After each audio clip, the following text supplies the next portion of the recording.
Hello, everybody, and welcome to episode 11 of the Project Infinite podcast, a podcast covering the entire multiverse of fandom, from movies to video games, TV, comics, everything in between. We got you covered up, down, left, right, and sideways. I'm Rob. I'm here with Courtney. Courtney, are you ready for some carnage? No, I'm not ready for some carnage. So this episode is going to be all about a review and spoiler cast, essentially, of Venom, Let There Be Carnage. Spoiler alert, Woody Harrelson's in this one. Brackets, he's Carnage. In case that wasn't clear. You can't ask for much more, right? Out of your second...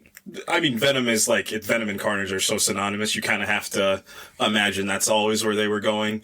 Even before Venom 1 came out, so just to get Woody Harrelson on top of that, amazing. We'll give a little bit of thoughts on this film. We have differing opinions on this film, and we'll... Much like we did last week on the first one. And we'll get into this one, too.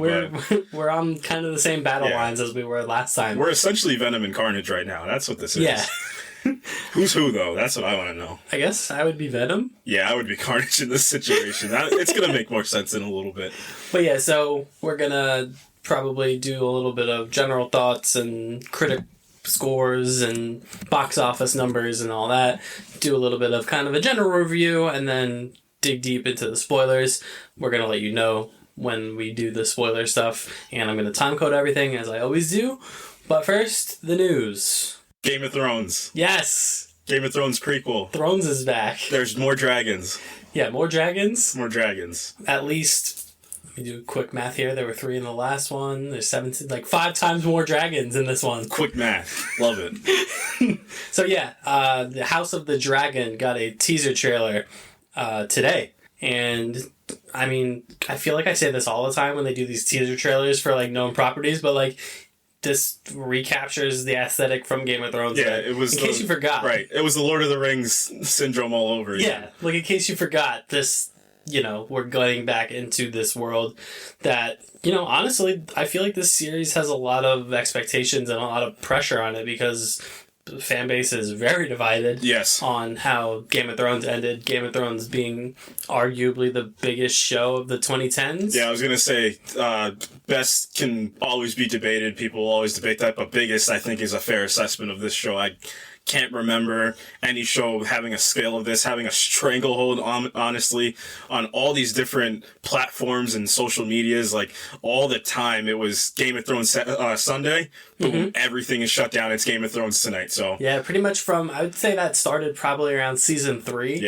of Game of Thrones and pretty much carried over into, through season 8, through the end of the series, is what you said. Like, Sunday nights, 9 o'clock was like an event. Yeah. And like everybody had to be there. Right. Like, everybody, like as a collective, had to be there. Right. Or like stay off the internet. Yeah, true. I remember season 8, and guys, if you're probably going to hate me I'm not caught up on Game of Thrones. You're not. Yeah, that's boo true. This man. Boo this man. But I remember...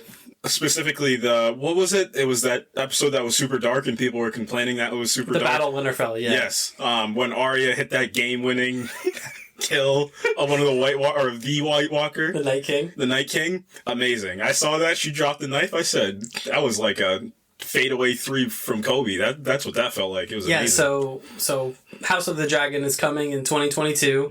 It's the reemergence of Game of Thrones, basically. Even though this is set 200-ish years before the fall of the Targaryens and 300 years before what you would know as the regular Game of Thrones story. A lot of Targaryens, a lot of dragons. It's going to cover more or less a Targaryen kind of civil war, like to capture and maintain the Iron Throne, flexing their budget here by adding more dragons. Yeah. And the Iron Throne looks great in this prequel. Yeah, I do know what the Iron Throne looks like, and this one does look pretty cool. Yeah, it's got the swords like alongside it. It looks a little bulkier. So, I don't know. Like I said, there's probably a lot of pressure on this show to deliver because of what a lot of people don't think the finale of Game of Thrones did deliver. So, I don't know. It's one of those things where, like, you're just excited to go back to this world. Kind of like how I felt when you mentioned Lord of the Rings earlier, like when The Hobbit first came out, the first one, like it was just cool to go back into like the Lord of the Rings world and like you feel safe. You're like, okay, I'm in a place that I know and I recognize, and you know, I'm excited for more stuff from it. So I'm looking forward to it.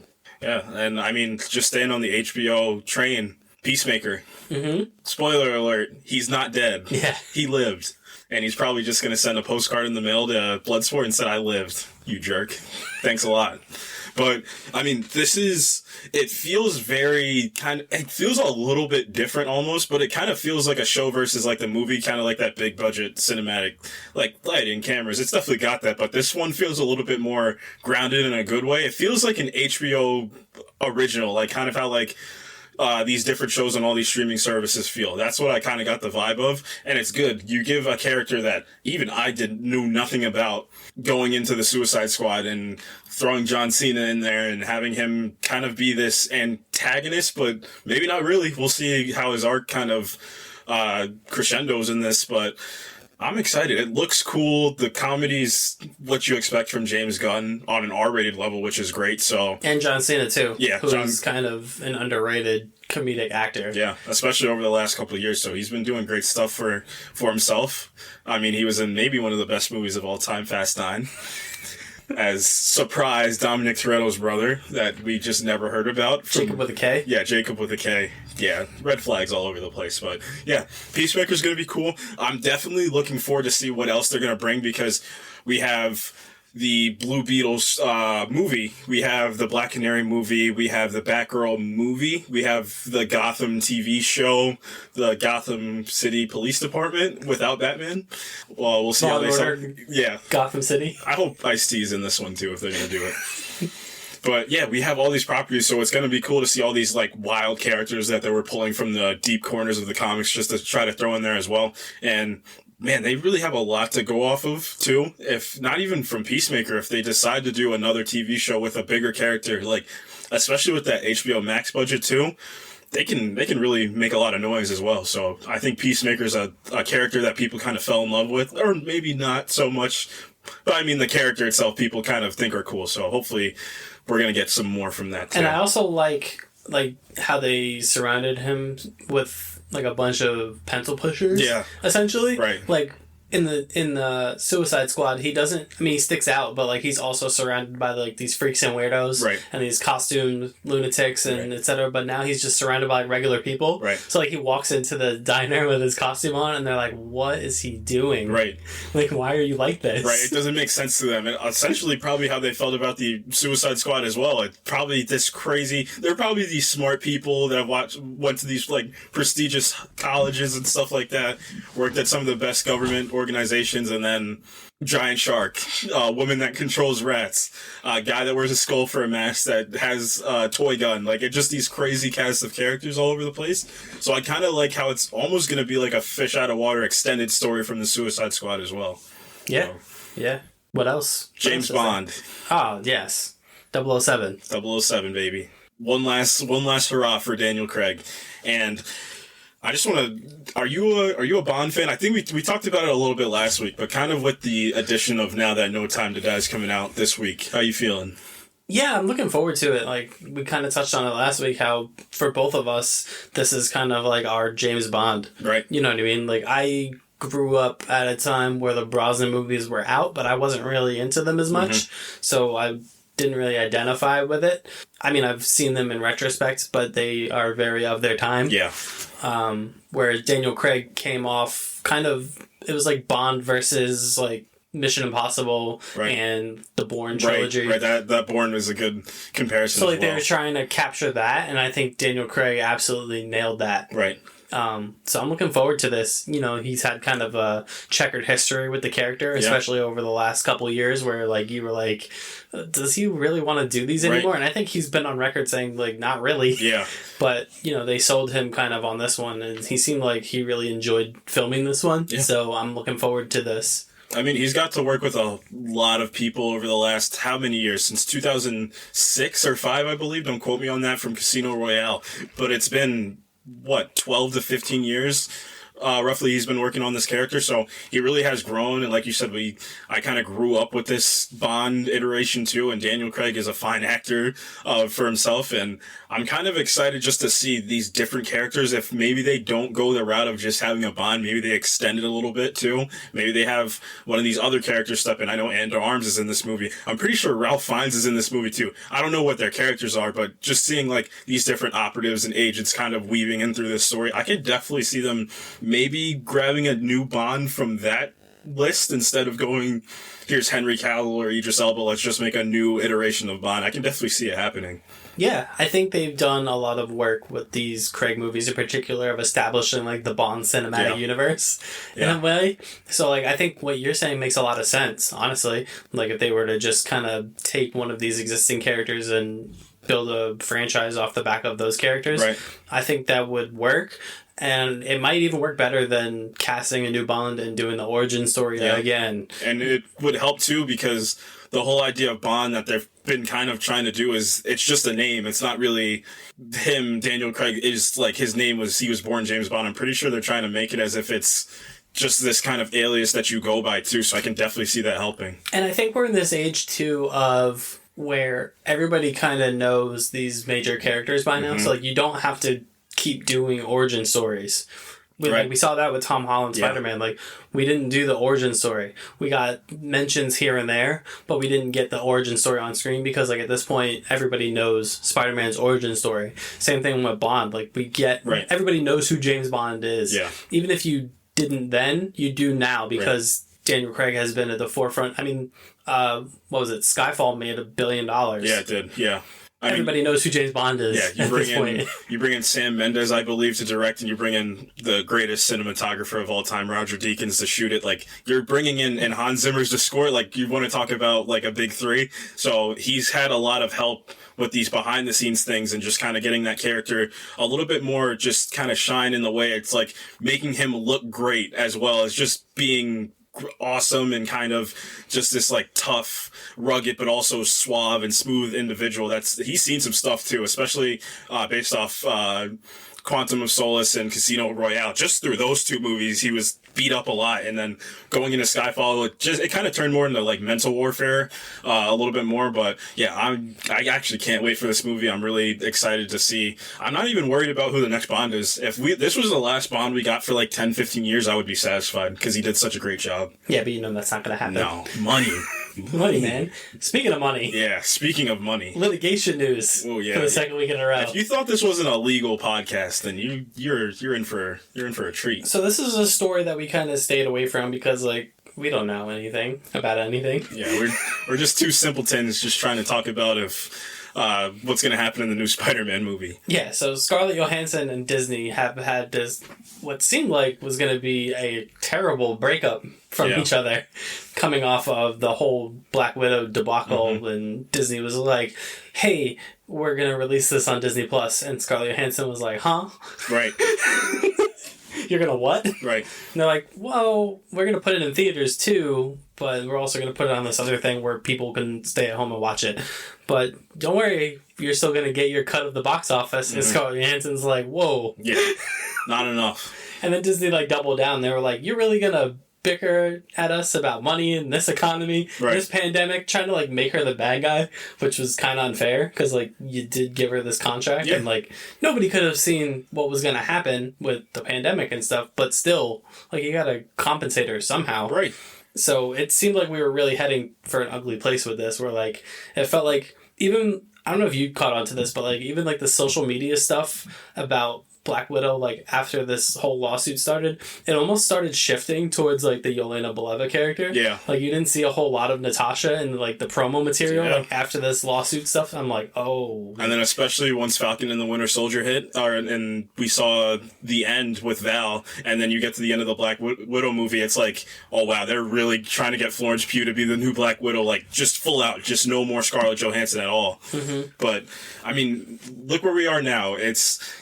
It's resolved, but with an asterisk. It's not fully resolved. I don't think it will ever be like fully kind of, everybody's settled and just nice and calm. But, that's just life nowadays. Yeah. Everybody will remember everything. Scarlett said some nice things and, did some mentions of like she looks forward to like their working relationship in the future. I think she signed on to the Tower of Terror movie that they're doing. Oh, I think I heard about that, yeah. So I think she's on for that. I wouldn't be surprised if we see her as Black Widow again in some form or fashion. Me neither.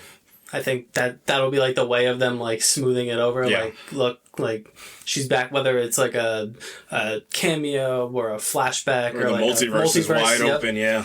Yep, like a multiversal Natasha Romanoff. Like, I think they're going to end up putting her in a Marvel movie at some point, or a TV show or something. Even if it's like a flashback in Hawkeye, like bring her in for like something like that. Listen, maybe they did the Budapest scene, they filmed it, everything, we get to see it. Yeah. So, all's well that ends okay when dealing with millionaires and billion-dollar corporations. Yeah. Congratulations to everybody. Right.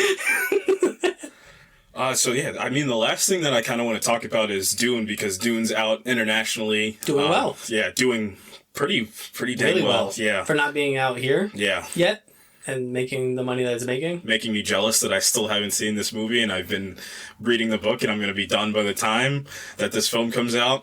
And I just wanted to talk about the marketing, too, for this movie. They did a really good job of selling it as this big experience. I know IMAX has definitely helped with that, but this movie is meant to be consumed on, like, the largest screen, and I think they did a good job of kind of conditioning people to understand, like, don't watch this on your phone, don't watch this on, like, a small TV at your house, like, go out to the theater, bring your friends, like, have this be an experience, because we really are getting, it's kind of cool to see, we're getting a new kind of fandom before our eyes, and it's like, this is kind of, like, the first one I can remember, as, like, a kid. The only one I could think of is, like, Marvel, but Marvel, like, I still knew about Marvel through the comics before that, so, like, even before Iron Man came out, it was kind of, like, a little bit known, and then obviously you have Spider-Man, Blade, you had all these Fantastic Four before that, but this one's, like, a fresh one for people to jump onto and kind of... Feels like Lord of the Rings for me. Okay. I see that a lot, too. Even in kind of some of the content. I mean, it's a little bit different, because this feels like straight up more sci-fi, which Lord of the Rings was straight fantasy, because I've been reading into the books a little bit, and it definitely divulges into fantasy a little bit more, but there's this kind of, like, tech base behind it, which kind of loans itself to being a sci-fi film. But and I think they've also done a good job. You talk about the marketing; they've done a good job of putting their stars at the forefront. You see a lot of Jason Momoa in the trailer. You see a lot of Zendaya in the trailer. You see a lot of Timothée Chalamet in the trailer. Like, you see, like, their faces. And, like, Jason Momoa has a lot of, like, Jason Momoa dialogue, like, in the trailers. Yeah. And you're like, okay, like, here's a guy that I recognize that I enjoy. Right. So they're doing a good job, I think, as far as marketing. Like, when we went to see Venom, they obviously had a Dune trailer, and I'm like, I was already going to see it, but I was like, wow. Yeah. You know just what I mean? Seeing it on the big screen, and I mean, Denis Villeneuve, it's just, he brings these kind of, like, big scenarios and just kind of grounds them a little bit, but he doesn't let it ground it to the point where you're not going to experience this in the biggest way possible. Like, you're throwing these kind of grounded characters. I think, I was watching a little bit of promo with Hans Zimmer, and he's talking about the score, and he's like, they were making sounds, they were making interesting instruments for this movie too. And what was cool is he goes, like, no matter how big this movie is, the characters in this movie they're still like grains of sand. Like, there's still these small kind of things, but they mean everything to this movie.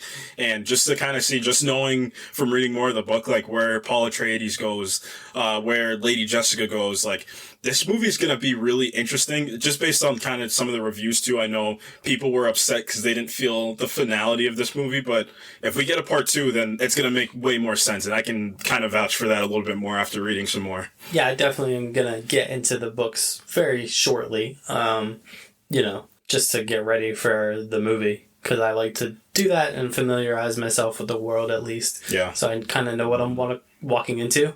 So yeah, I'm not one of those, like, book snobs either, that, like, I don't care, like, what liberties the movie takes, what it cuts, what it doesn't cut. Like, that stuff doesn't bother me. I just want to familiarize myself with the world and the characters. That's really all I compare and contrast with. The book's really dense too, so just, like, warning for anybody that just is, like, freshly just wants to pick up the book. Be okay if you need to, go on Google, go on YouTube, because I know a lot of the terms that they use they're, like, Arabic. It's, like, a lot of old Arabic kind of wording and verbiage, and a lot of the names that they pull is from that, and it's like it's a little bit difficult, but I just hopped on YouTube and I literally heard Frank Herbert, like the person that wrote the book. I had him just like, because I think he did this in the 70s, I believe. Like he went on an interview and he said everything, so I knew how to say it. So by the time I get to the movie, like you're familiar, because it's like there's a term like the Kwisatz Haderach, like that's like a being that they're trying to make, like the Bene Gesserit. Like these are some crazy terms that they're pulling from, but yeah, just familiarize yourself with the world, and it's going to help a little bit, because yeah, just on a filmmaking aspect, it's massive. Like I can't believe this is something that we're going to get in live action, and then the world itself it's really interesting and really rich, so definitely can't wait to look to them to kind of expand upon it too. Give us a part 2. Guys, see this movie. I need a part 2. I mean, based on how it's pushing so far, I think, we're in good shape as far as that goes. Yeah. Like, I think people are more comfortable going to movie theaters now, especially here. Yeah. So I don't, people will still watch it on HBO Max and stuff, but I think a lot of people are actually going to go see this in theaters. Yeah. But I think it's time. Yeah, from one cinematic epic to another. Dune passing the baton. God. Venom 2, Let There Be Carnage. Carnage in this one. Yeah, Venom, that's what I have written here. I literally have Venom 2, Carnage is in this one. And Carnage is in this one. Yeah. So, just up top, box office, really good. Yeah. Really good showing. The highest 3-day box office of the quote-unquote pandemic era. Shang-Chi doesn't count because it was a long weekend, right. Labor Day. So it has that going for it. Critically, it is trending better than Venom 1, which I think we talked a little bit before we got on. It's critics knowing what to expect this time from this movie. Right. I think that helped the Marvel movies too, especially because I think I talked about it in an earlier episode how we got into that era of Marvel. I want to say it was like after the Avengers, where everything outside of Guardians of the Galaxy started feeling very similar.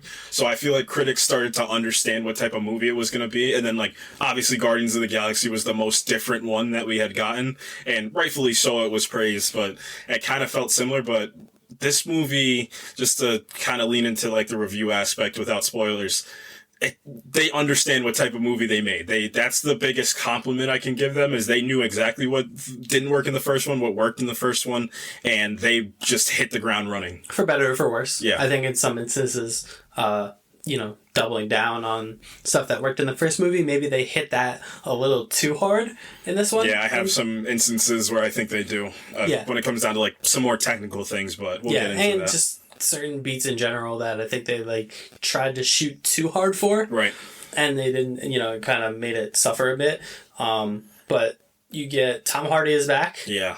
Obviously. Killing it. Brock. Amazing. Again, figuratively and literally killing it. Yeah, he's, again, as good as he was in the first one. Yeah. If not, maybe even a little better. I think I like him better. I mean, just because this movie's a little bit better than the first one, I think that kind of tricks me into liking it better. But I think even just kind of stripping it down to just what his character is, I do like it better. He understands what this character is, and I think it helped from seeing the first one as like a studio and like a person that's acting in this movie, understanding what people like and what they don't like. Man, people like to just go to the movies and have fun, and that's another big compliment I'll give this movie. It's loud, it's big, and it's fun.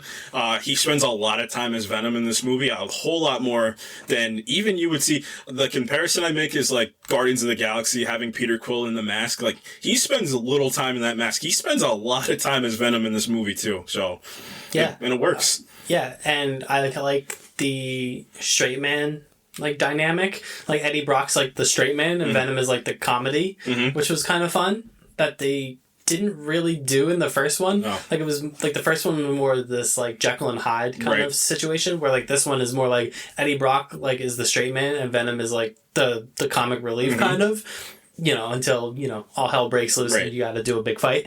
So yeah, I think he's better in this. Speaking of someone who's better in this than the first one, Michelle Williams is back. I love Michelle Williams. She's phenomenal actress. She's And that shows in this movie Yeah. because, you know, I think we talked about it last week where her and Riz Ahmed were like fish out of water. Yeah. And they tried to play it a certain way and the movie Right. was not that. It's like they got two different versions of the script. They got the script where it was like this kind of hard-nosed, dark, edgy sci-fi film that was about a symbiote that was kind of a body snatcher situation.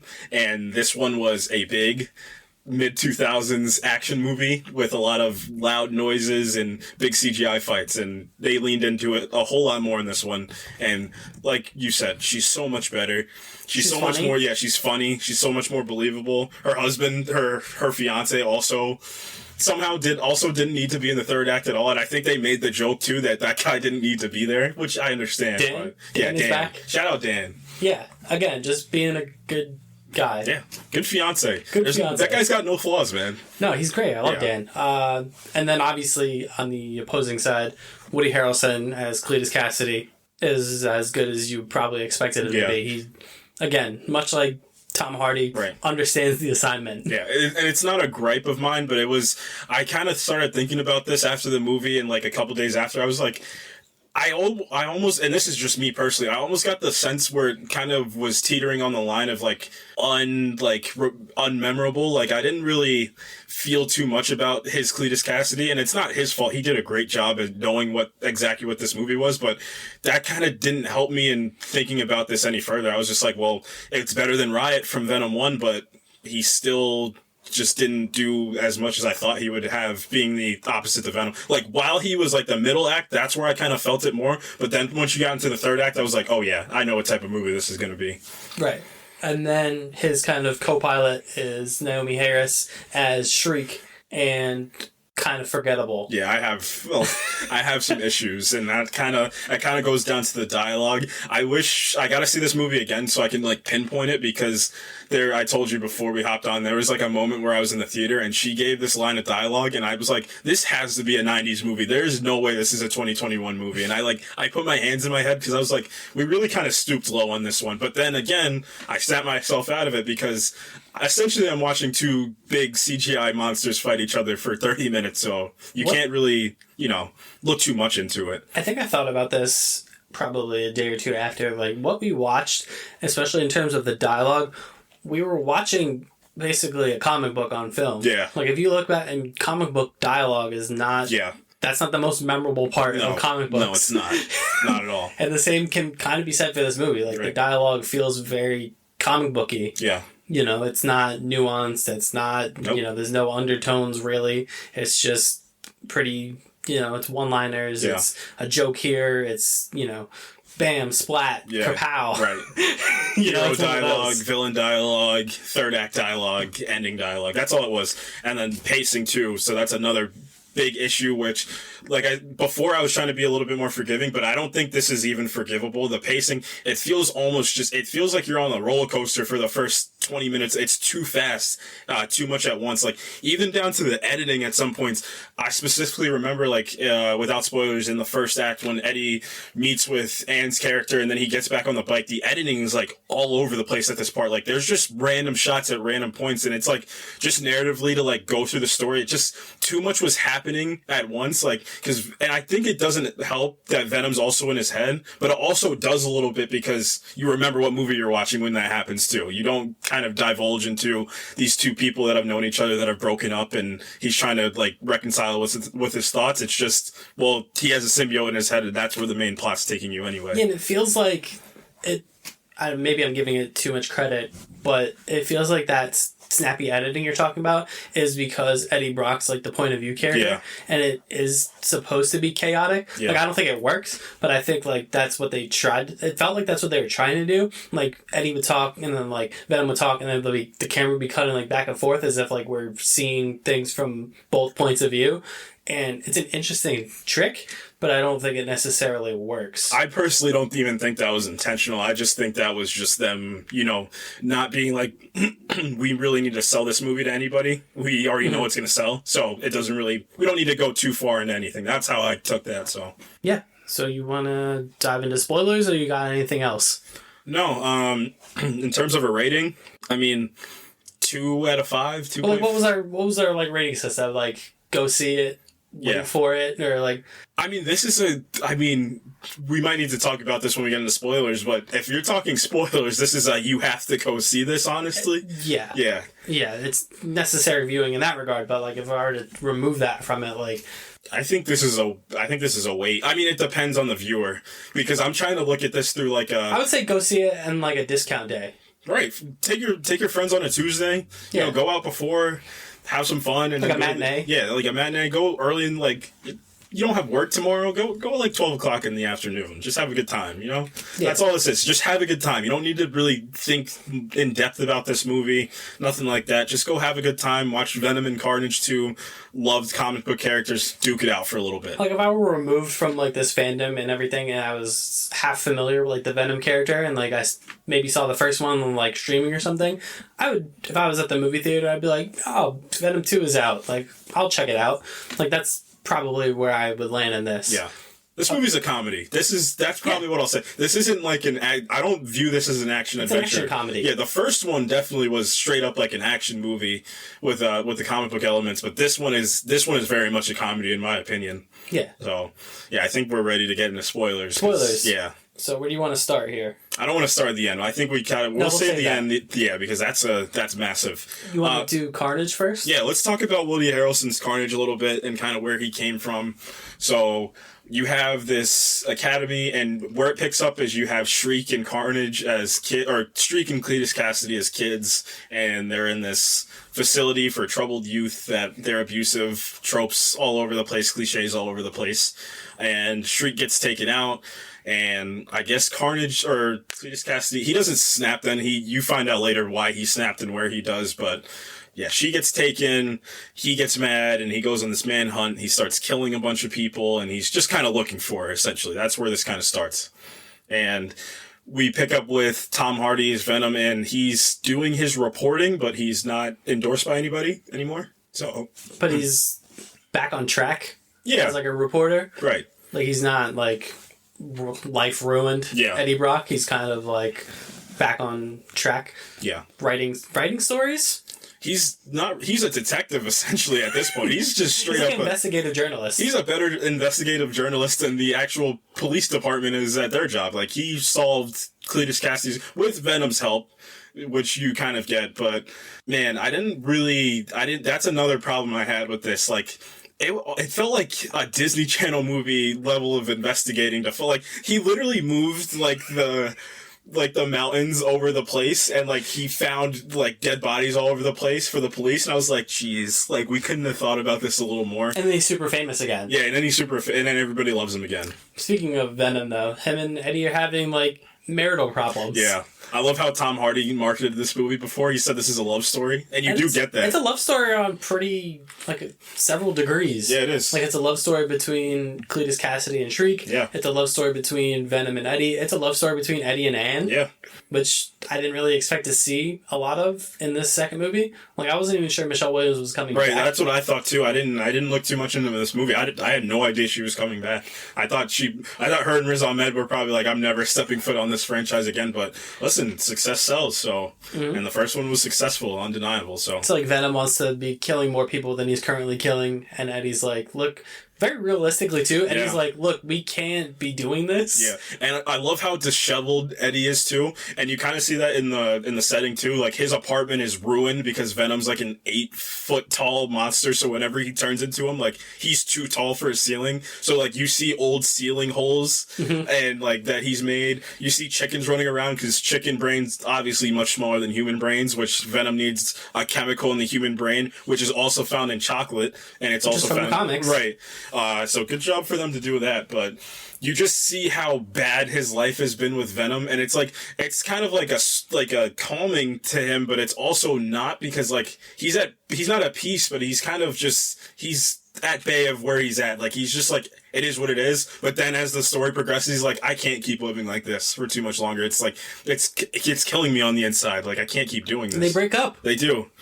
Venom's like, I'm done. I'm over it. Like I literally helped you solve this serial killer thing. Yeah, and you want to keep me in your body for all of eternity. For I guess the way Venom sees it, like, why are we doing this if you're not going to be a hero? Yeah, Venom wants to be a straight up hero. Like, he wants to be like, and I love how they kind of brought that from the comics, the lethal protector thing. Like, they say it twice, and they have a big hero moment at the end where he says, like, let's turn into the lethal protectors. Like, it's that I thought that was pretty cool. That was awesome. But yeah, he wants to be this vigilante almost, this killing vigilante, but he wants to be this vigilante in San Francisco that kind of protects the city. And once we get into the end, I think that's where I kind of took that theory later on once we get to the post-credit scene, but it is kind of cool to see. Like I said, it's fun to see Venom want something, not just want to kill people, which he does, but it's for his own, to stay alive. Like, it's just because he says, I'm a predator, I need to stay alive, so. Yeah, and also, what's the point of having these powers if you're not going to use them? Yeah, and he calls him out on it too. He says, you know how, he broke his nose and just healed it, you know how powerful you are? I come from a race that's, billions of years old that spans across multiverses, and I'm just sitting in an apartment in San Francisco solving crimes and writing. What's the point of any of this? Yeah. So like you said, you get this investigative journalism. Eddie meets with Cletus Cassidy a bunch of times. It's a very serial killer tropey. Meets with the journalist and tells him wants his to story. meet with the journalist. He calls out the journalist to meet him specifically. Are we supposed to retcon from the end of the first one? I guess so. I think so.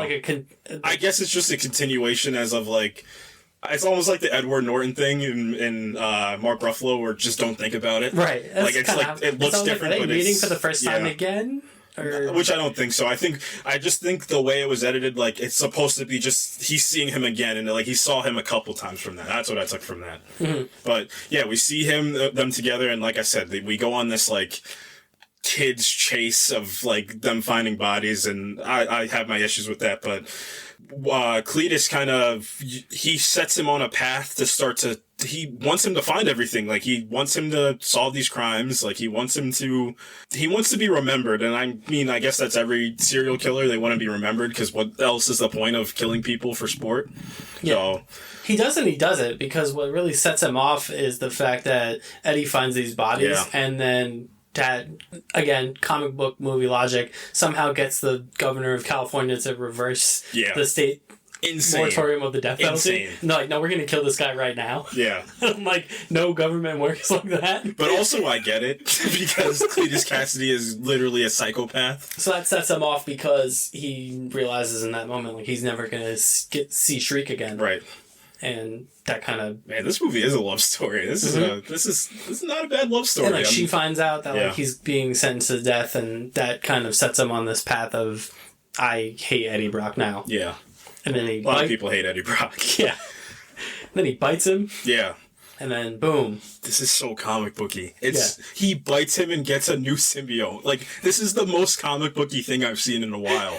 And I watched the multiverse break open in Loki, and somehow this is more comic booky than that. Yeah, and then basically Carnage is born. Yeah. Good looking Carnage. Yeah, I was going to say, this is...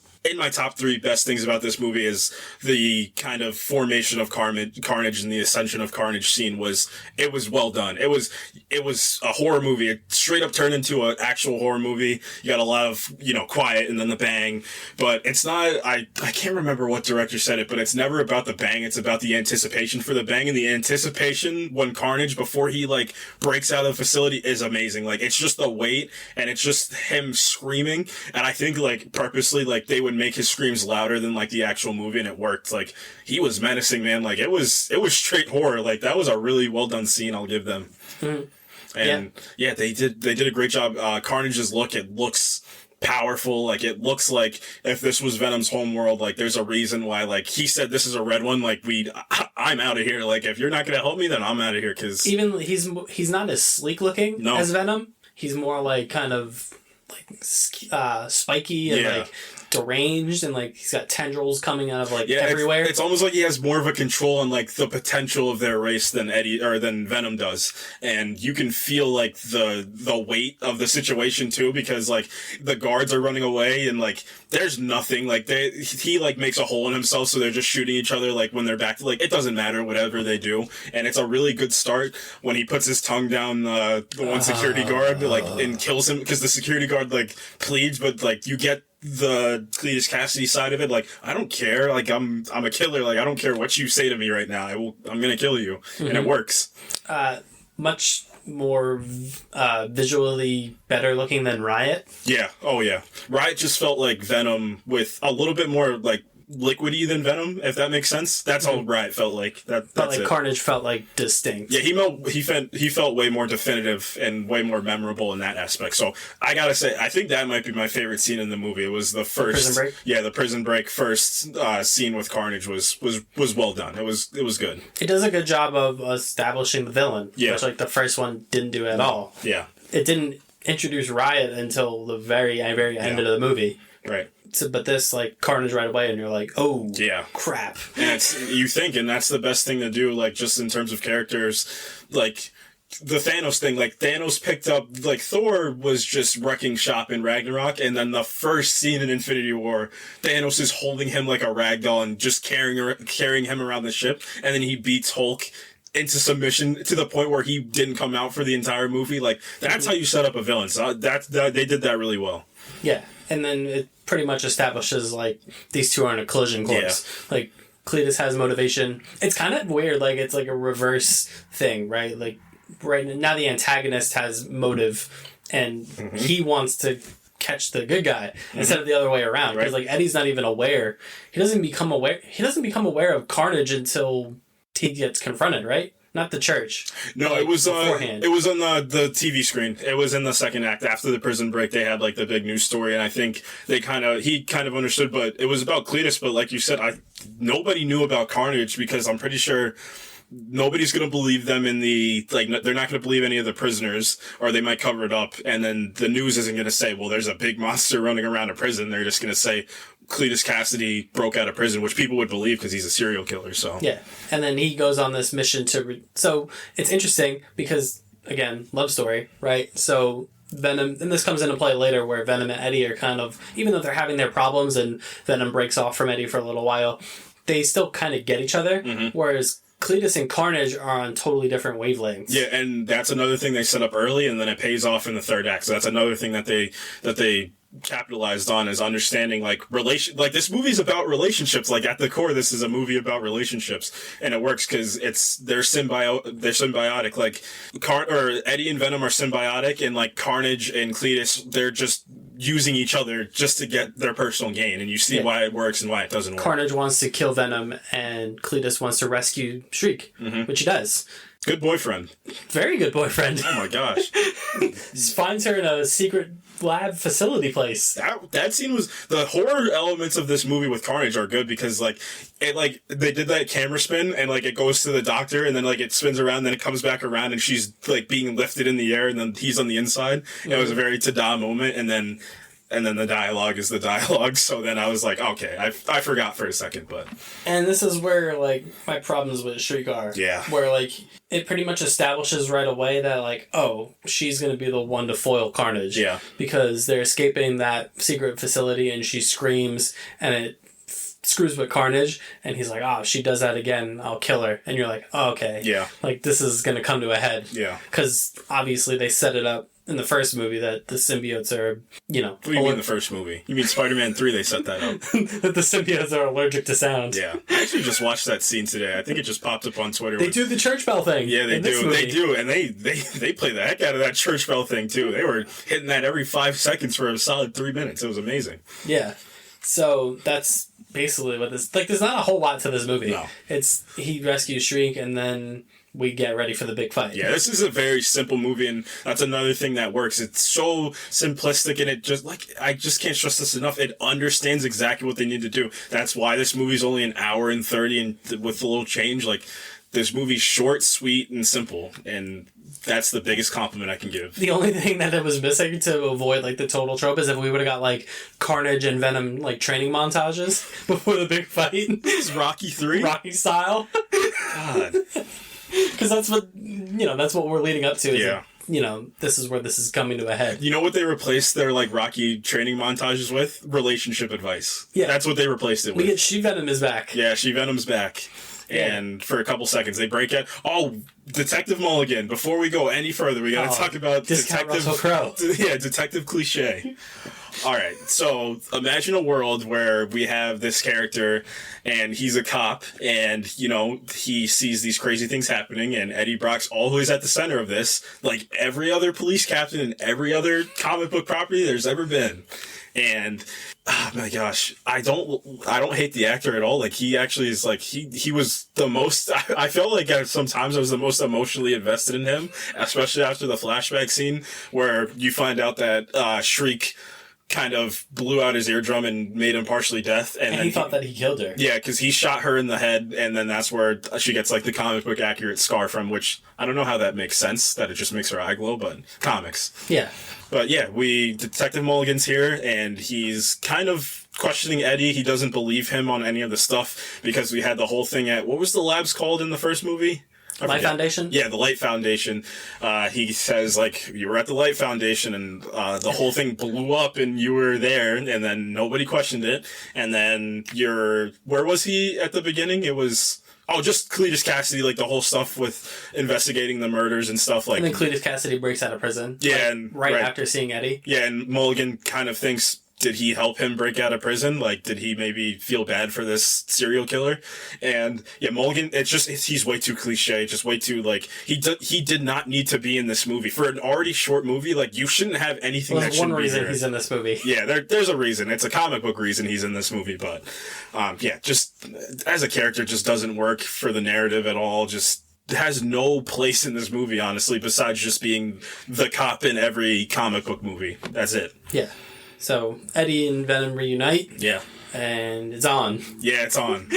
And you feel that weight, too, when it's, like, it's on. Like, Michelle really... Williams gets kidnapped? Oh, she does. I can't believe they made her the damsel in distress. I was a little disappointed at that, too. I was like... After everything she'd been through, and then in the first movie, and then having herself be, like, kind of not formidable, but, like, just being able to take care of herself, she kind of takes care of Dan more than Dan takes care of her, which I liked. But it's disappointing that we kind of... You know what they should have done? You know all the stuff that Dan does at the end? She should have done. Yeah, they should have reversed it. They should have kidnapped Dan. Yeah, because that would have been good, because it would have been like, and it also would have helped because it would have been like, well, I don't like Dan because he's, that's her fiance, but at the same time, are we like protectors of the city, or are we just guys that don't care about anything? And it would have given a really good moral conflict. Guys, hire us. This is what we're here for. Yeah, they should have flipped that. I didn't think about that until we started talking about this just now, about her being the damsel. They should have just flipped that. They should have made Dan the kidnapping victim, and they should have had Michelle Williams come in with the fire and the sound. And it makes more sense because she had been trained to know this stuff from the first movie, that like, this is what makes it, and it also would have helped because Dan was like surprisingly calm with everything, which I guess he knew, but it would have been funnier if Dan was all afraid and scared, and she was like, well, I got this. Like, I'm going to help my ex-fiance out because I still, like, even though I don't love him right now, I still loved him. So yeah, so Michelle Williams gets kidnapped and she gets taken to a church because Carnage and Shriek have to get married. This is so comic book. Fun it's scene. Amazing. Fun scene. Oh, you know, are you gonna do the thing with the priest? Yeah, that was by far my favorite line or my favorite joke in this movie. So essentially Carnage is like the son of Venom. So Venom and Eddie walk into the church and they're getting married, and Carnage, like, he suits up as Carnage and he goes, "I'm gonna kill you, father," and then the priest just kind of screams and he's like, "Not you, father, you, father," and I was like, yeah, all right, that was fun. You got me. You got me. That popped me. I enjoyed that a lot. Yeah. But Venom is afraid of Carnage. Yeah, I'm very afraid. That's another thing, and this is just, I guess, I don't want to be nitpicking at this point, but that's another thing I didn't like, and maybe we're going to get more of this in the third Venom movie / spoilers for later, because there's spoilers inside the spoiler cast, but maybe we'll get a little bit more. But I would have liked a little bit more dialogue on why the red ones are so much more lethal than the regular. You feel it, but that would be something I'd be okay with hearing. And what I also kind of didn't like about it is, like, he's afraid of the villain again. Yeah. You know? Like, because he was afraid of Riot in the first one, but he fought him anyway, right. And then he's afraid of Carnage. Like, I get why he's afraid of Carnage, but it was weird that he's afraid of the villain 2 movies in a row. Right. I would have liked a little bit of like irrational confidence, especially because he went like on a hot girl summer essentially in the middle of the movie where he literally was discovering himself. Like, this is a teen movie inside of I actually really enjoyed those sequences. It was hilarious when he went to the club. And he's like, but in the background he's jumping from person to person, like killing these people. Yeah. I don't think he killed them, but it was like, they're not good. No, they're not well. Yeah, they're not well. But no, I definitely see what you're saying. But yeah, once you get back to the third act and he's like in a club of freaks and weirdos, and like he fits in. He fits in, and they're like, cool costume, and he's like, thank you. Yeah. He's like, I love you all. And he's got like the glowy rings on. I enjoyed that. Yeah, that was good. That was good stuff. But yeah, once you get back into this third act, and again, like you said, I also didn't love that. Like, why are you so afraid? Like, I would have liked a little bit of the confidence of being, you beat Riot. Like, you did what you were supposed to do before, and like, that would have helped. Like, the only thing that would have helped that if we knew why a comic, like, from comics, you know why they're red, or from like any sort of media, like the 90s cartoons is a good example. Like, we know why like the red symbiotes are like more lethal, but like for a general audience member, they don't know why. So it's like, we see like he's bigger, stronger essentially, but I would have liked to have been told a little bit more about it. Like, just a little bit more fleshing out of the universe would have helped. And then we get a pretty good fight. Yeah. You know, it kind of defied the wary expectations I had for it, coming off of the Riot Venom fight from the first one, where it's in the dark and it's kind of hard to see like what's going on, apart from like when they separate and you see Eddie and Riz Ahmed, like you see them and they smash back together. Right. We got a lot of cool stuff. Carnage does a lot of cool stuff in this. I was going to say, as what we were just saying before about not knowing about the red symbiotes, I do like that Venom's getting his hits in. Like, he's not just like this pushover, like, tropey, the hero's gonna get beat up for like 5 minutes and then figure it out and then do it. Like, he was getting his punches in, like, while they were fighting, which was good. It felt way more mano-a-mano when they did that, because it's like, if, like we said last episode, like, Peter's supposed to be like, Eddie's supposed to be like a bad reflection of Peter, and like, Cletus is supposed to be the worst reflection of Eddie. Like, they're all supposed to be like, kind of in line with each other, so I kind of like that a little bit more too. Yeah, and then we kind of touched upon, like, all the side characters get involved. Yeah. Detective Mulligan gets involved. He fights Shriek and dies, like, immediately. Or does he? Yeah. Dan gets involved. Yeah. He sound waves and lights Carnage on fire. Mm-hmm. And then you get the, like... So Venom's, like, down and out in a bad way. He's in trouble. Yeah. Trapped under a thing, and he's just not good. Carnage is taking Michelle Williams, and he's gonna kill her. And you get, like, a weird, like... reenactment of the Spider-Man Homecoming. I thought when he's trapped under the rubble. Oh, you got that? There was another big one that they did. Did you get the church thing where he dropped her? Yeah. I thought they were gonna kill her right then and there. I got that too. But I was talking about when he's trapped under the rubble. Oh yeah. Like the same thing with Spider-Man, and like he's in Homecoming, he's giving himself a pep talk, but in this, it's Eddie giving Venom a pep talk, where he's like, "Come on, man!" Like, because what happens? Shriek starts. Yeah. Shrieking. Yeah, and then, like, Carnage is about to go kill her, but he takes Anne before this, like, he takes Anne up there because he's like, I'm just gonna kill the woman you love right now and just end it right here. And can I just take a second out for you Tom Holland deniers out there, how great that scene was in Spider-Man Homecoming, where no tech, no nothing, just the whole will of Queens and, you know, having to be a kid that needs to protect the city. Like, man, that's Spider-Man. Like, that's core Spider-Man right there. So, besides the point, takes her up there, drops her. I thought they were going to get the Amazing Spider-Man 2 scene again. Do you think they should have killed her? Nah. Yeah, it's fine. She should, like we said, she shouldn't even been in that position in the first place. Yeah, it should have been Dan. Would have been funnier. Yeah. Because this movie's a comedy, so it would have been funnier. But then Shriek starts shrieking, and Carnage is not on with it. No. He's not cool with it. He pulled the Joe Biden, will you shut up, man? And, you know, that's when Eddie's like, look at them. They're not symbiotic. We are Venom. Didn't you watch the first movie? Eddie, you didn't watch the first movie? We were both in it. Weren't you paying attention, Venom? No, he wasn't. Don't you remember our last line in the first movie? He was not. We are Venom. They are not Venom or Carnage. Right. So they get the really cool Lethal Protector line, like, let's be Lethal Protectors. They mend their relationship. They're back together. Then they go WWE John Cena and they fire up. Yeah, they do. It's amazing. And he just pretty much steamrolls Carnage at that point. Yeah, he does. He was working him at that point. and then it's over. Yeah. And then we get to Carnage is gone, Cletus is down there. Does Cletus try to kill Anne again, or does he just trying to run away? I forget. I think, does he just fall to his death? Pre-death. Oh, yeah. Oh, yeah. Yeah. Well, he tries to kill... Oh, right. He falls down and, because Cletus falls because the symbiote's not on him because she just yelled, so he's inside of her. Because Carnage knocked Shriek off the, the scaffolding there, and she shrieked into the church bell. Yeah, so and it knocked Carnage out of Cletus. And then before Venom hits the ground, or before Eddie hits the ground, Venom comes back, but not so lucky for Cletus, Carnage doesn't come back. Well, I think Carnage maybe could have come back, but chose not to. You think so? I think that's part of it. I can see that. Yeah, I can definitely see that. But then Carnage gets his comeuppance. Yeah, he does. So Venom eats it. Because if you didn't remember this was a comic book movie, Venom eats Carnage, and then he proceeds to yell, "Go ahead, man. F this guy." Yeah. I don't want to expletive tag our episode. Yeah. But they got their good one PG-13 F word. Yep. Uses it there. And he bites Cletus Cassidy's head off, and boom, Venom dies. No, Carnage dies. Venom lives. That would have been a cool title. And then that's kind of where they decide, crap, we can't be here anymore. Yeah. We've caused too much of a spectacle. Yeah, we can't be here, and we also can't be apart from each other. We need each other to work. We truly are, compatible with each other. Yeah, so they're gone. They have a good parting words with Dan and Anne. Dan and Anne. It's weird. I don't like that. Their pet name would just be Dan, so it doesn't work. But yeah, they kind of say their tearful goodbyes, and Venom's off. And then, spoiler alert, Detective Mulligan's alive. Yeah. You thought he got hung by that chain. Not didn't. So. Yeah. He's toxin. Yeah. Cool.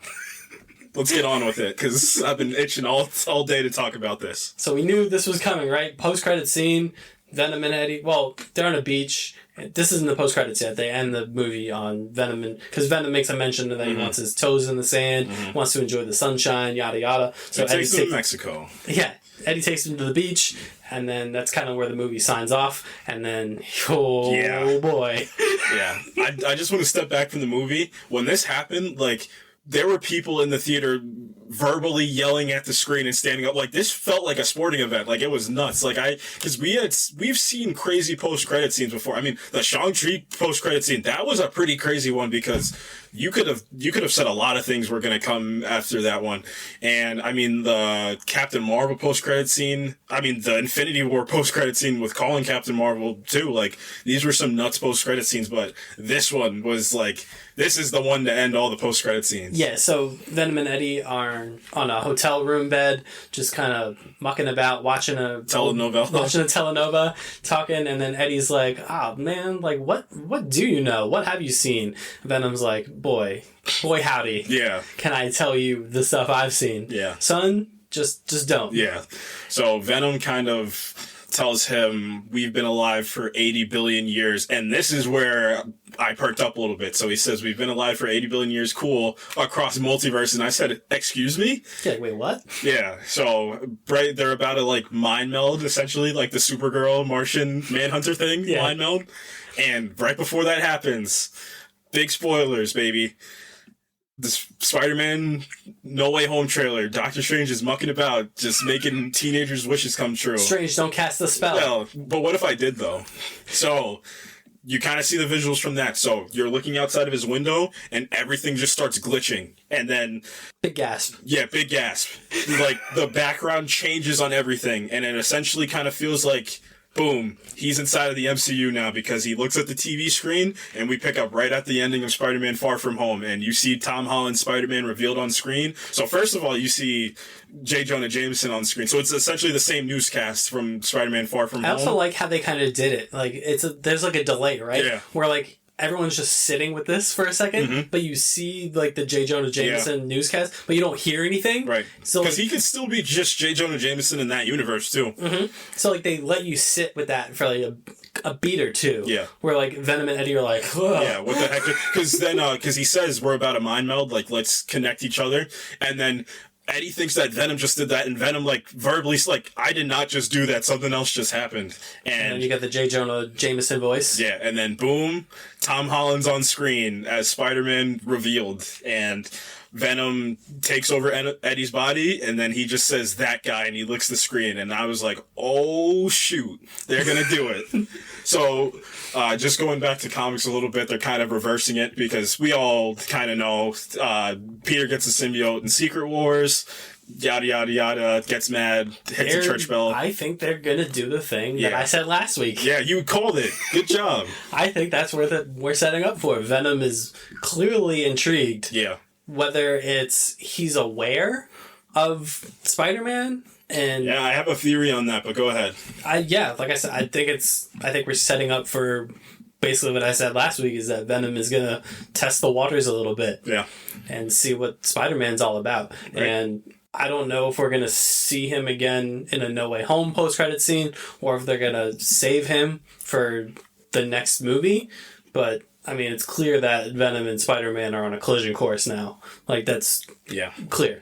So, hey, listen. You remember that third Spider-Man movie from Sam Raimi? You know how there's a Venom in that movie? You're okay. You know how Venom in this movie said that we're spanning across multiverses in 80 billion years? So what happens if that symbiote, you know, because they all share the same hive mind, if that symbiote knows about this symbiote, he probably saw a Spider-Man and probably might have some hate for that guy and might be like, hey, I died by this man in a different universe that had another Spider-Man, so I'm going to go after this Spider-Man now. That might not be like a straight up good this guy. That might be like I need to end this guy. So that's kind of the theory I've been pushing on with. That one, just the only problem with that one is it might just be too far fetched. They might want to distance themselves from Topher Grace as much as they can because they have Tom Hardy now.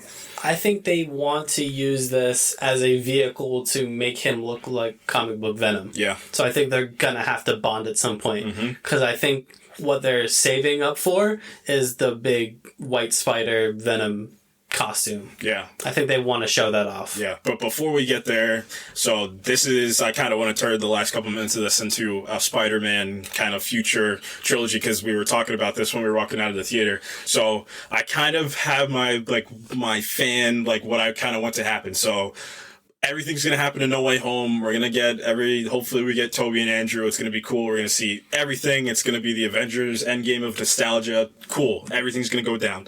So post-credit scene, I think they are going to use this Venom in a post-credit scene, because I just think it's because it's a Sony property. Like, it's not like those Spider-Man movies are still Sony properties at the end of the day, just with their parent as Marvel just helping them. But I think that we are going to get that, and we're going to get, like, to the ending. And I think Tom's probably going to be a little beat up after this. Like, a lot of stuff happened. So why not get a little bit more power? Maybe he might take a little bit of that symbiote from Eddie. Maybe he might take the full thing, but just because, like I said last episode, he's more powerful. Like, Eddie's just a guy. Like, Tom has power. Like, Spider-Man has powers, so maybe, like, it's like an understanding, like, I'm in the driver's seat this time, but it's going to start to affect him, and I think that can work well. Whether we get a Gwen Stacy, whether we get, like, something else for Tom Holland Spider-Man, and, like, the new trilogy, which I believe inevitably we're going to get. I don't think he's stopping anytime soon. Especially with this now. Oh, yeah. I think a lot of people were like, maybe he could be possibly done after this, but no. Not now, man. Yeah, they went so out of their way to make sure that that deal got done. Remember when he was out of the MCU for a little bit? They were, like, adamant, we need to get him back, and I think there's a reason for that. So yeah, and I think you're right about the post-credit scene in No Way Home probably staying within the confines of Spider-Man, because I think they're saving the big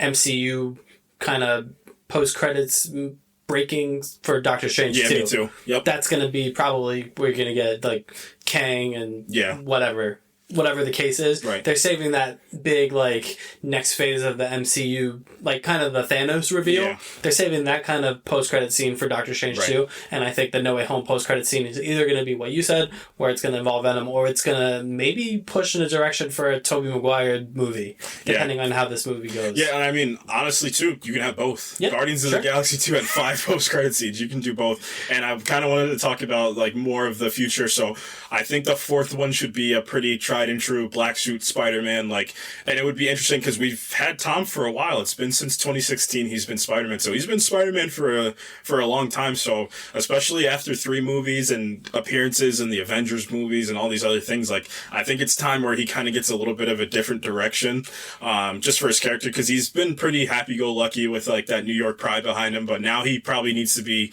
kind of beaten and broken, and his mindset might need to change too. And I think what's cool is like he can have the whole college arc for this next phase of movies too. Like, we haven't really seen that. We haven't really seen like anybody of the, like, we've seen the kid with Peter, and then everybody else has been adults. So it'd be cool to see like that like middle age of like turning yourself into adult. Like, where do you go from here? So I had a couple things. So I think I want to talk about some No Way Home theories and some post-credit scenes. I had another one that I thought was interesting. So what happens at the end of this? You know, everything happens. I guess the villains go back to their universes, wherever they go. What happens if, you know, the multiverse is open? Not even that. What happens if somebody just clones Tom? Oh. Yeah, I was thinking about that a lot, because what you can do from that is you can maybe even, I don't know what Alfred Molina wants to do, but maybe if he wants to stay, like, or maybe this Alfred Molina looks like this Earth's Alfred Molina looks like Toby's Earth's Alfred Molina. Maybe that's the case. But it would be interesting if he got cloned, and then you kind of get into the clone saga, and then you kind of get into the Doc Ock taking over his body and kind of being, you know, his own version of Spider-Man, this darker version of Spider-Man 2. But I know I want this to end with Kraven's last hunt. Like, I want this whole Spider-Man arc to end with like the last movie that Tom's gonna do just kind of be like a mano a mano, like, true test of character. Like, there's a reason why you can't do the things that I do, because you're not as good of a person. Yeah, I think you can pretty much pencil in Spider-Man 4 being Spider-Man vs. Venom. Yeah. Yep. I think you can, based off this post-credit scene from Venom, I think, because they're not going to work him into No Way Home. No. That's not going to happen. Yeah, I don't think so either. I think it's going to be a, you know, Mega Powers Collide kind of movie. Yeah, and we also can't forget about, you still have Kraven coming, you still have Morbius coming. Like, they're still trying to do, I think we're still getting a Silk movie, I'm pretty sure. Like, they're still trying to use all the properties they can get without having Spider-Man in them. So we'll see. I mean, in that Morbius trailer, that was Sam Raimi's Spider-Man suit. That wasn't Tom Holland's Spider-Man suit, so we'll see. Venom 3, let there be Spider-Man in this one. Yeah. It's going to be... It's either going to be... They're either going to... I don't think they're going to make it Venom 3. I don't think Venom 3 is going to be Venom vs. Spider-Man. I think Venom 3 is going to be post whatever Spider-Man vs. Venom leads us to. Yeah. And I think No Way Home's going to be like the Doctor Strange of Sony. Like, because now if everything's going to be canon, then so much can happen after this too. So it's kind of like how we're waiting for Doctor Strange to like crack the multiverse open. Like, I think we're waiting for Spider-Man No Way Home to kind of do like the whole web of spider thing and kind of have all these things converging on each other. It's crazy that this Spider-Man No Way Home has already been an absurd level of people wanting it and fervor, and then this comes out, and now there's just this whole other dimension added to it. Right. That you're like, oh no. Because I was just banking on this be like, we're getting these past Spider-Man coming back, and now we're adding Venom on top of this too, like another huge property that makes a lot of money on top of this. Like, they have so many routes they can take. Like I said, I think they just want to slap that white spider on him at some point. They need to. Everybody wants that. Yeah. Everyone's sick of naked Venom. Yeah. They want the big hulking white spider on the front and back. Yeah. That's what they want. Yeah, and I want to see Tom in that black suit and kind of, like I said, I want to see his mindset, because it's one thing just to throw the black suit on, but after reading, you know, which Spider-Man Life Story, like just having the 80s era where he goes to space and gets the symbiote, like it would be cool to like see Tom start to like change of what we've like, I think people fall in love with the kid, like this innocent kid that's been thrown into these situations. So like of that like grown up mentality of like, it could be like a nice metaphor of like, once you start to grow up, the world starts to get a little bit more nasty, and like it's not as great as it was, and you can't be as naive as you once were. So, and I'd love to see just those two interact. Yeah. Oh yeah, it's gonna be, because I have seen some complaints of like, how is this grown man gonna interact with that kid? But you know what I said as soon as I saw that? The Daily Bugle. That's the one thing that I think is gonna be very smart. Just maybe he's just like, well, you know what? I'm in college now. I still need to make some money. I'm going to go work for this newspaper. And Eddie's like, well, I'm an investigative journalist. I'm going to move back to New York now, and I'm going to go work for the Daily Bugle again. And then you got J.K. Simmons, who said, I'm down for whatever. So that would be interesting as well. Yeah. And even if it's as simple as Eddie getting there because of Venom. Yeah. Because Venom, if his identity... But then again, the interesting thing is the whole conceit of No Way Home is that, like, everybody forgets his identity. Like, that's the whole point. Like, is Venom gonna forget his identity? Yeah, the thing with that is, like, the whole multiversal thing, because I think they made that such, like, an apparent point in the post-credit scene, is, like, we span across the multiverse, so, like, I'm gonna remember stuff that people are gonna forget just because I remember different worlds than this. I think you're right. Cool. That. It's exactly like you said last week. This movie, in one way, shape, or form, is going to be a bridge to Venom coming into the MCU, and give the people what they want. Yeah, and they did. Yeah. So this whole multiverse trilogy with WandaVision, Spider-Man, No Way Home, and Doctor Strange is like it started very strong. Loki, I guess you could say Loki, Spider-Man, No Way Home, and Doctor Strange is like the multiverse trilogy, but yeah, it started strong. Looks like it's gonna be a strong middle, and just based off all these rumors that I don't want to get into because I want everybody to go into this fresh. This Doctor Strange movie might be one of the craziest things that we've ever gotten in live action. So I agree. So anything else on Venom? No, I think I'm all Venom now. Yeah, you ready to put him away now? Yeah, I think we're gonna table him until Spider-Man's at the door, just like they tabled Jacob Toretto in Fast and Furious 9. You thought I was just gonna leave a week out? Impossible. Yeah. So next week, speaking of multiverse, what if recap? Oof. I've been chomping at the bits to talk about this show. Yeah, because I know a lot of the consensus about this show with casual watchers was, hey, Loki was cool, WandaVision was conceptually cool, Falcon and the Winter Soldier was very clear-cut, cool action, Loki was, like, conceptually one of the craziest things they've done. What If is animated, so I'm not going to watch it. And I was like, wait a second. And I will say this, you don't need to watch every episode. I can say off the top of my head, the Doctor Strange episode is like essential, but it's a good watch. It's such like a good dark watch. Marvel Zombies, I don't know how essential it is, but I think it's a good episode. Fun episode to see everybody kind of fish out of water, like in this, like we've seen zombie movies, we've seen Marvel movies, just put them together. I think you got something, I think you're onto something. The last episode, if Ultron won and took Vision's body, and he starts hopping across the multiverse, which we'll get into next week. But I think those are the only ones that I can think, and Chadwick Boseman's episode, I can't go without saying that episode didn't make me feel just very nostalgic for him and just wanting more. So I think those are the essential ones, maybe. Yeah. I'd agree with that. Yeah. But yeah, next week is going to be a full kind of recap and review and everything on What If. And I'm really excited to talk about it because we purposely tabled it until like the season was complete and we can talk about the season as a whole. Yeah, I think it's going to help too with people that are kind of on the fence about it. And they're not too long of episodes. I think the longest one's maybe 35 minutes. I think that tomorrow's episode is going to be the longest, but rightfully so. I don't want to get into spoilers, but there's a reason why it's longer than everything else. But yeah, well, we're going to talk that. I think a week from then, we might do a little No Time to Die review. I think it's rightfully so that Daniel Craig gets, and we kind of step away. It's still a fandom, but it's kind of the most outside fandom that we're probably going to talk about. So I'm looking forward to seeing this movie on Thursday and kind of just getting that last hurrah from this Bond. Definitely. Anything else that you've been into? Yeah. I watched a couple movies. So I've been trying to keep on track, watch a movie every day. So I watched Heat for the first time. So I'd never seen Michael Mann's Heat before. What do you think? Oh my God. So there's like, I kind of have been on this track, just trying to like teach myself these different things. And it's like very seldom like is a movie that long where there's just no, like, I didn't touch my phone once to check, like it's enthralling the whole time. So man, and it's Pacino and De Niro. It's like, it's peak them without Martin Scorsese. That's what I'll say about it. It's like, it's the peak of what they did as actors in that era to be the most, like two of the most recognizable people in the world. So that time you understand it.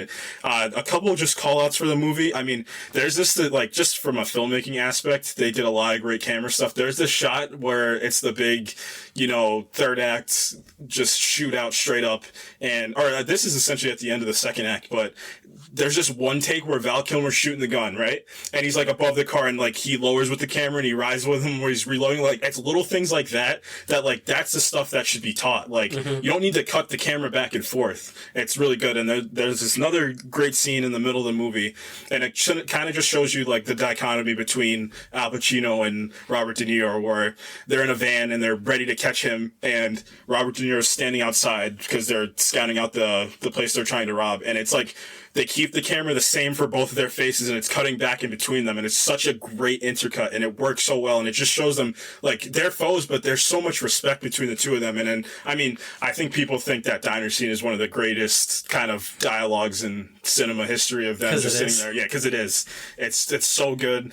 You feel tension, but you almost feel this calm of respect from the two of them. It's like, I know what I need to do, you know what you need to do. If this was another light, we might be friends, even good friends, but if it comes down to it, I do what I do, and I'm gonna do what I do best. I also like how when this movie starts, we don't have this big, like, Mission Impossible kind of, like, get all the tech ready. Like, they already know what they're doing. Like, they are career criminals, and it just shows you how great they are with what they do. And he even gives the line, like, these guys, like, Pacino gives the line, these guys are good. Like, they are the best criminals in LA right now. And yeah, that's one of those movies where if you hadn't seen it in a while, rewatch it. If you haven't seen it ever, like I haven't, it was so just enthralling the whole time. Like, I was addicted the whole time. So yeah, Michael Mann's Heat, solid 9 out of 10. What did you watch? You watched something. God, don't get me started. Yeah, you watched something. Riling me up all over again. So, I was on Netflix looking for a show to watch, and I heard about this show, Clickbait. And, Netflix puts out some good shows. You didn't watch Squid Games? Not yet. I want to. Yeah. I want to. That's next. But yeah, so I heard these good things about Clickbait. Vinny Chase is in this. I forget is it Adrian? God, crap. Can't remember. It's all right. Vinny Chase from Entourage. Yeah, Entourage fame. Yeah, so he's kidnapped and 5 million views on his video, and he dies, and it's like this really enthralling murder mystery, and I was really into it for like 7 of 8 episodes, and then handbrake, e-brake slide in the 8th episode, and it just lost me. I'm not gonna spoil it because people want to watch it, go ahead, but be prepared for like a handbrake hard cut from like where you think the rest of the story is going, and that it gave me a new appreciation for the end of Game of Thrones.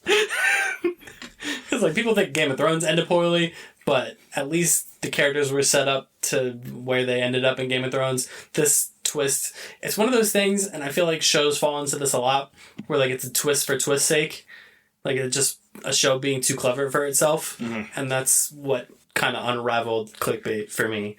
Like I said, through 7 episodes, it's really great and really kind of interesting and tense a lot of the times. There's a lot of really interesting kind of side stories going on, but then the last episode just derails it, and now I'm getting mad again. So I'm just going to jump into plugs before I get mad. So, yeah. That's going to do it for us this week. You can follow us on Twitter at projectinf_pod.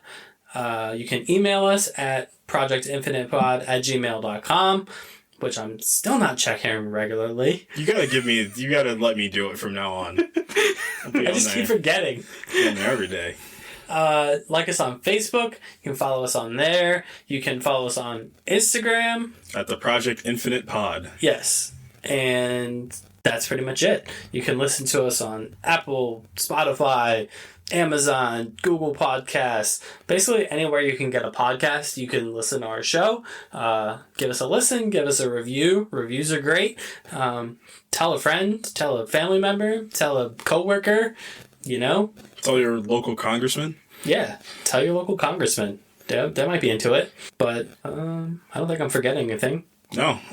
Thank you guys so much. 11th episode today. So just big things on the way. I know I tease big things, but like actually for October, I mean, we're going to get into Dune later this month, and then Dune to Eternals to Spider-Man. Like, there's a lot going on. So we got a lot. Hawkeye. Yeah. So, new logo alert incoming very quickly. So new logo, new rebrand, and, we got some stuff in the works for the next couple months too. So we're looking to expand just like the multiverse. Yes. The Dan of the podcast, everybody. Dan? Really? Yeah. Of all the characters? I mean, you stay out of trouble. I do. I try. You're a nice guy. I try my best. Yeah. Just an overall good friend, good pal. Yeah. Yeah. That's what we do.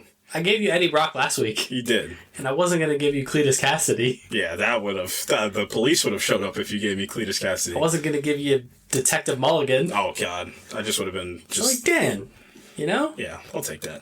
All right, guys. Next week, what if? Yeah. What if Jeffrey Wright? Yeah, what if We're gonna Jeffrey Wright... We're going to have a lot of Jeffrey Wright thoughts. Yeah. It's probably going to end up a Batman episode, but it's not our fault. All right, guys. Go Yanks. Yes. Got to go catch this wildcard game. We're a half hour in. All right, guys. See you next week.